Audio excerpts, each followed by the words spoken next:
we will have passed the policy. That is the part that whatever the voters want, whatever Congress wants, like that suggests to me such hypocrisy that I am just beside myself with anger. I'm Kimberly Atkins Stohr, and this is Justice by Design. So when I talk about the national debt, when I say that phrase, what does it mean to you? One thing I worry about is that for most Americans, it doesn't mean enough.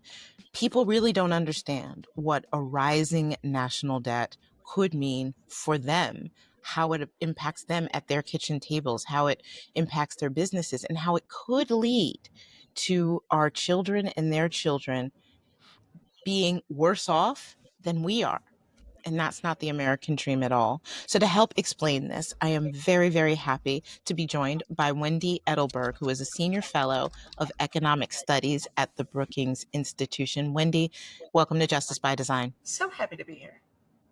So before we get started in our conversation, briefly introduce yourself to our listeners and let them know who you are and what you do there at Brookings. Yeah, so I am, as you said, senior fellow in economic studies at Brookings.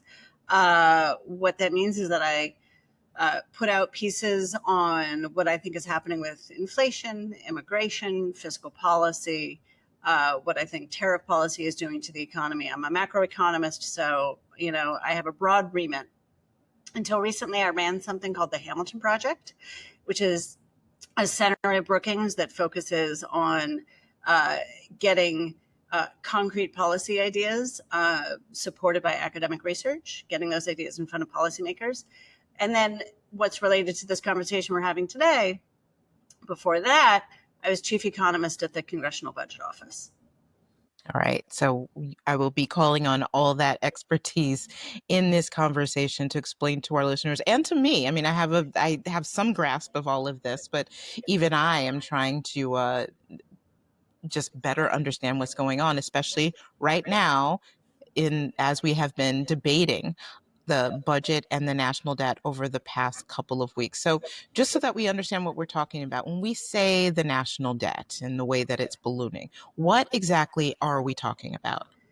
Well, the important number is debt held by the public. So U.S. Treasury goes in almost on a weekly basis and sells treasuries, and in return for those treasuries gets money. Often it's just rolling over treasuries. Oh, I've gone down a rabbit hole, but I'll explain it. I'm gonna do this. So a treasury matures, and it has to make a payment on that treasury. So it makes a payment, but to find the money to make that payment, it goes into the market and it sells another treasury. So it's basically. So when you're talking about treasury, do you mean bonds or? Oh yeah. I've gotten way too technical, way too fast. It's okay. It's okay. I mean bonds. I mean U.S. Treasury securities. I mean 10-year treasuries. I mean 1-year treasuries. I mean 1-month treasury bills. All of that. That is just an asset that the U.S. government sells. And when we give the U.S. Treasury money, we in return get that asset. That asset pays interest, and that is just all of us.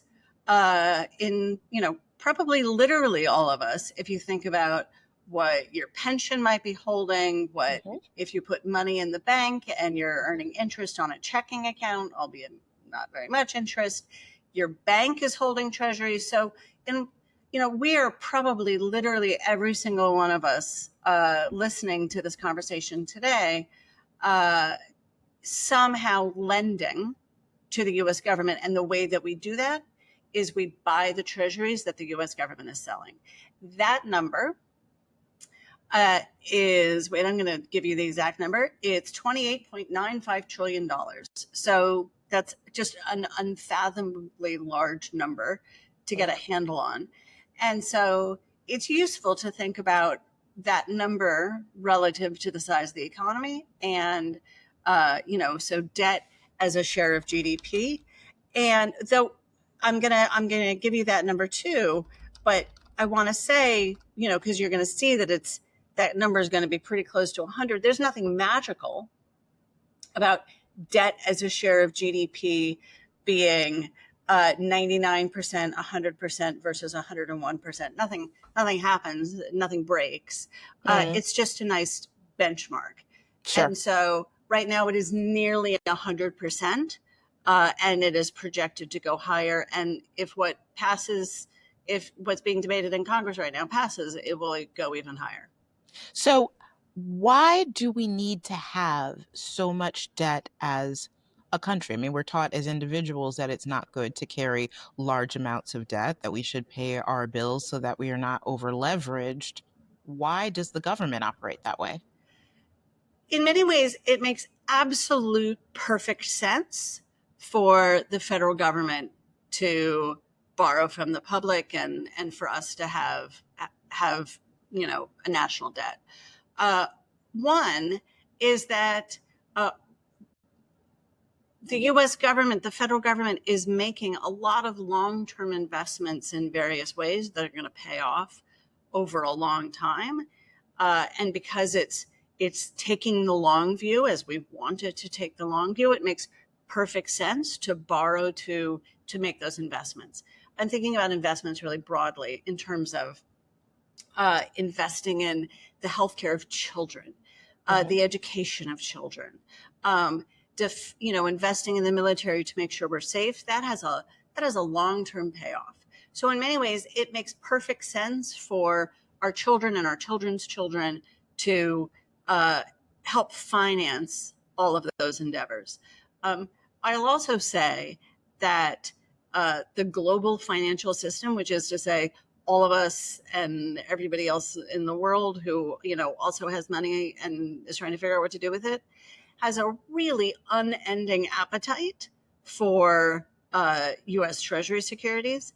And so it also, for that reason, makes perfect sense for the U.S. government to have debt. So you don't want to think of it as the kid, a family's budget is really not the best analogy Okay. unless you're willing to think about, a family's budget including student loans, including a mortgage, Hmm. including, there are lots of ways that families borrow for the future, but there's no sense in which the government should be balancing its budget every year. Now, I'm going to make a huge caveat to what I just said, Okay. or amendment to what I just said, which is the big reason that we have so much debt is that we keep passing fiscal policy uh, that demands a whole lot of federal spending, which we presumably really value. Hmm. And at the same time, we pass revenue policy, tax policy that is not nearly enough to pay for it. So we have chosen to finance a lot of our spending through borrowing instead of through taxation. And that's not a terrible choice, but it does have negative economic ramifications, which I'm sure we're going to talk about. Yeah, and I want to talk about those first before we dive into some of the things that are in the bill that is being debated as we speak. So, okay, so the national debt in itself is not a bad thing, but it's certainly bad when it gets too big or when it can't be repaid, right? So I want to talk about, I mean, we talk about, I hear the term fiscal crisis thrown around the same way that I talk a lot about the Yeah. constitutional crisis, which I think has already happened. But what is the fiscal crisis? Like, does that mean we're in default? Does that mean that we are growing the deficit at a faster speed than we are bringing in revenue? When is the point that, in your opinion, we as Americans, policy makers, need to take action to draw this back a bit? Yeah, all great questions. So let's step back a minute and just Mhm. talk about some of the more boring economics behind why uh, Boring but important. boring but Important. important of why having debt matters for the economy, why increasing the amount that the U.S. Treasury is borrowing has just day in and day out economic effects. And the reason it does is because the more the US government is in there in the market trying to borrow from you and me and banks and everybody else. The more we're lending to the US government, the less we're lending to other people and other firms. And, so there's a bit of, the old supply and demand thing going on, which is the more that the US Treasury is in there as a borrower trying to demand funds, the higher the cost of borrowing is going to go up. And the way that we're going to feel that is higher interest rates. So it is one of a handful of reasons. It's not the only reason, but it's one of a handful of reasons why mortgage rates are as high as they are. Why it's as costly as it is for a firm to get a loan from the bank, or, going out and selling a bond in the market. It boosts interest rates. What that also means, just at the same time, is that because it's costlier for firms to invest because that interest rate is higher, we're just going to have less investment in the private sector. So the more the federal government borrows, the less private sector investment we're going to have. And that's just going to mean our economy is smaller. Now, I don't want to overstate how big these effects are. They're not huge, but they're not nothing. And so when I say we've chosen to finance our spending through borrowing, and that has costs, that we apparently have just chosen to bear, those are costs and they're measurable. But this is not even in the ballpark of what people have in mind when they talk about a crisis. Mm-hmm. These are not apples and oranges. These are apples and Tonka trucks. They're just entirely different things. So what creates a fiscal crisis? So fundamentally, there are a bunch of ways so that we could get a fiscal crisis. One of them you alluded to is what happens when we just can't pay back our debt. Like, when does that happen? When do we get there? And one way of thinking about when we might get there is, could we conceivably, if financial markets said, we're starting to get worried about whether or not you actually can make these payments over time, do we have the ability, do we have the room as a country, putting politics aside, do we have room as a country to raise enough revenue to immediately stabilize the debt, keep it from growing, and start balancing the budget? And here's the thing. Our tax revenues as a share of GDP in the United States are really low. They're pretty low relative to our history, and they're going to get even lower if this bill is passed, and they're quite low relative to other advanced rich countries. So that's a good segue to get into this budget. Now, of course, any budget is a statement of the priorities of the executive branch, and through passing it, through the priorities of the legislature too. So depending on what party's in power and who is calling the shots, those individual judgments will be different. But in this bill, and I'm oversimplifying what's in it, this bill proposes a great deal of spending on things like immigration enforcement. The Defense Department always takes up a big part of spending. That's nothing new. But also calls for a lot of tax cuts for certain brackets, particularly higher income earners, in a way that has drawn a lot of derision from people in the Democratic Party about how that's happening. So if you can get into the policies to the extent that you wish, but I really want to sort of get an idea of this bill based on past budgets. The income tax changes seem pretty drastic in this case to me. Is that the way it looks to you?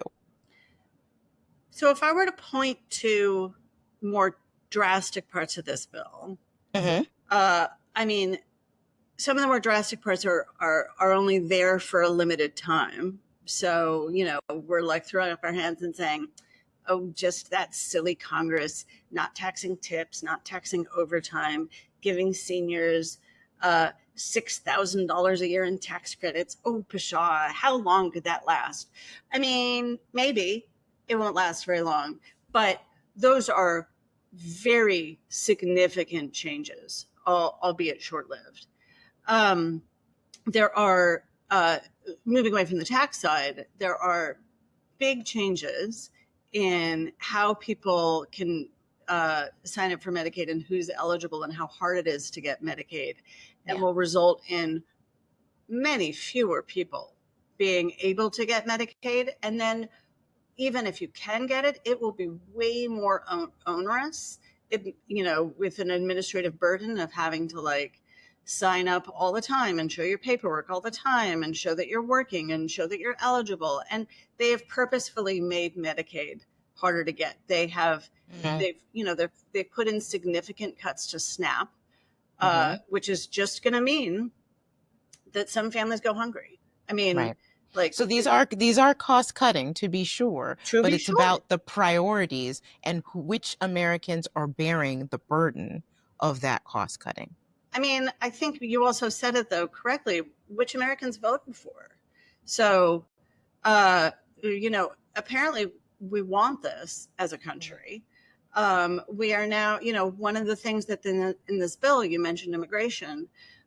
We are now for the first time going to make it cost money for someone who's, coming from a dangerous country and coming into the United States and seeking asylum here. We're going to charge them money for that, to go through that process. And then if they want to get a work permit, and they want to apply for a work permit, again, we're going to charge them. And then we're going to tell them that work permit, if they get it, is only good for 6 months. And then they're going to have to keep reapplying. And each time they apply for a work permit, it's going to cost them $550. So this is not only deferring the cost of our government to people who are in the least position to pay it, but also, that's also got to stifle the economy. You want people to be able to come here, quickly get a work permit, and while their immigration process, whichever platform that may be on, whether they're seeking asylum, just seeking to immigrate legally, get a green card, it will make it harder for them to contribute to the economy at a time where people are hiring, where there are jobs to be had, and not enough people to take them. So this seems entirely backwards in terms of fiscal policy to me. Though, again, it seems to be what the voters wanted. It looks like what voters, were supporting was a big reduction in immigration. And in fact, Trump's immigration policies and what's in this bill, I estimate with two colleagues just put something out on July 2nd, right? Yes, just put something out on July 2nd. We estimate that the monthly payroll employment gains, like, when you open up the newspaper and you see, the jobs number came out, that number when we're at full employment is going to not be like 150,000 like we saw just in the most recent data. That full employment number is going to be like 40,000, 10,000. In 2027, it could be negative, which, Japan is in the midst of, dealing with a shrinking labor force and shrinking jobs numbers. It won't break our economy, but it is a significant change. If I can, what I want to now do is bring this back to the budget. Yes. One thing that I find particularly galling is that, yes, okay, this is the package that voters wanted. It's Congress's prerogative to enact it, even though it is nowhere near, if I got the magic wand, I would ask them to enact. But it will put us, what passed the Senate and is now being, negotiated in the House, will put us on track to borrow an additional roughly $25 trillion over the next decade. Wow. And so there's a lot of talk about whatever. That's the number I'm going to focus on. That's not a number that you hear in the media a lot. but I think it's the most important number. The Republicans who are voting for this bill are radically changing fiscal policy. And so we really need to think about what will be required in terms of borrowing to finance this world that they are setting in motion. Well, it will require another $25 trillion in borrowing over the next decade. And yet, the Senate package raises the debt ceiling by a mere $5 trillion. So what the Senate is saying is, we know that we are passing policy that has revenues way shy of spending, and that we're asking Treasury, in fact, we're kind of we're telling Treasury to borrow another 25 trillion over the next decade to support all these goals that we've laid out. And yet, once the Treasury borrows another $5 trillion, we're going to tell Treasury they're not allowed to borrow another dollar. That is nonsensical. And it suggests to me that this Congress really hasn't grappled with the ramifications of the bill that they are now contemplating. They need to embrace that the world that we want over the next decade is going to require significant borrowing and all the consequences of that borrowing. And for Pete's sake, don't then tie the hands of Treasury and say, you're not allowed to borrow. We will have passed the policy. That is the part that whatever the voters want, whatever Congress wants, that suggests to me such hypocrisy that I am just beside myself with anger. Can we talk a little bit more about what the impact of that will be? I mean, because if you need this money and the Treasury is hamstrung to get it, what does that mean for Social Security? What does that mean for Medicare? So we have had a series of near crises with the debt ceiling. And, again, we're going to come back to what could create a fiscal crisis. We have this, we do this dumb thing in the US. We're pretty unique in doing this, which is that we pass tax policy, we pass spending policy. Those basically just mathematically create, a path for borrowing. That's required, that the U.S. Treasury needs to do. But then, really oddly, at the same time, Congress passes, a limit on the amount that the U.S. Treasury can borrow. They implement a debt ceiling, and obviously, just these things cannot all work together. Now, what has happened in the past is every time we've come close to hitting the debt ceiling, which is to say, getting to a day where literally there's no more money in the U.S. Treasury bank account and they can't pay the bills. We have come literally within days of that. Congress has raised the debt ceiling. Right. So here's the consequences of what they're doing. What they're doing is in 2.5 years, they will have engineered this crisis, and we will have a big debate around raising the debt ceiling. And I mean, I'm not a particularly political animal. I'm an economist. I do my thing. I do my analysis and take my analysis for what it's worth. But anyone who voted for this bill, who then in 2.5 years says, I demand, spending cuts in order to raise the debt ceiling. I can't believe we need to raise the debt ceiling. I am putting my marker down now that I will air this podcast and say, this is when I started yelling at you in the past, Yes. So the reason that could create a crisis is because there are a whole lot of policymakers who have said in past debt ceiling, near crises, oh, for Pete's sake, don't raise it. Let's just see what we're going to discipline Treasury. don't raise it. And that is, I mean, now we're going to talk a little, I said that like a household with a household budget, it's not a good analogy. Mm-hmm. But in this case, it's kind of a good analogy. It's a little bit like a household saying, wow, I owe money on my mortgage. I owe the babysitter money.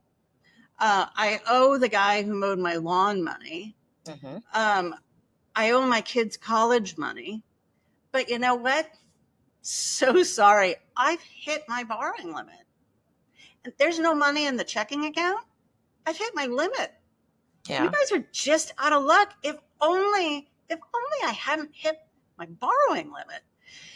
I mean, so it's a little bit, what happens is that you can get to a day where the US Treasury says, we literally can't pay the bills. And that is a day that I worry could actually trigger a fiscal crisis, because I think the fundamental thing that could trigger a fiscal crisis is not like borrowing grinding ever higher. Yeah.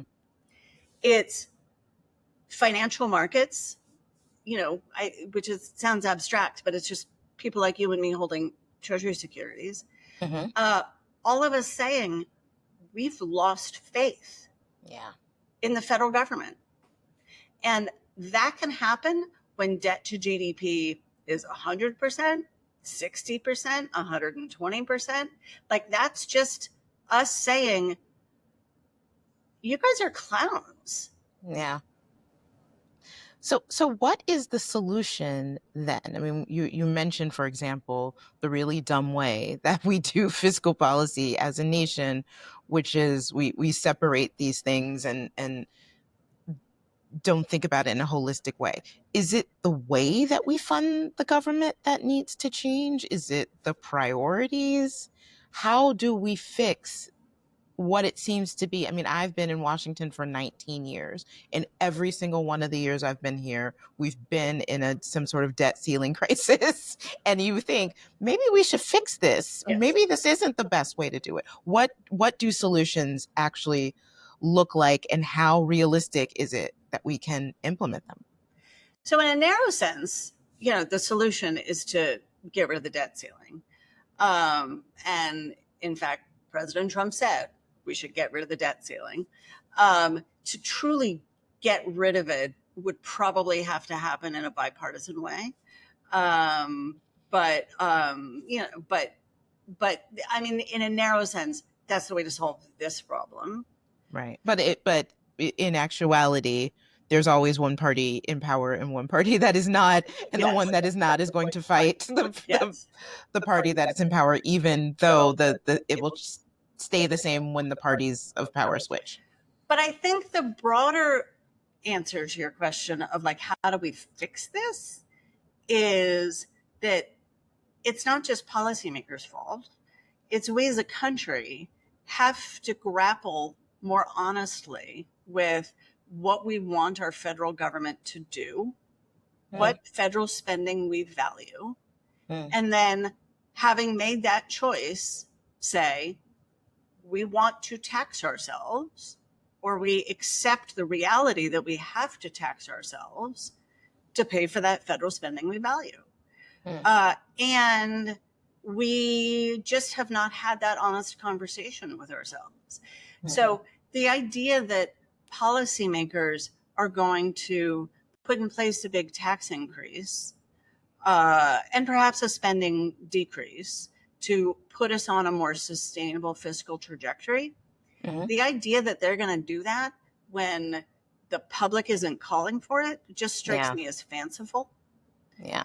And so we're, the public seems to be allergic to the tax conversation.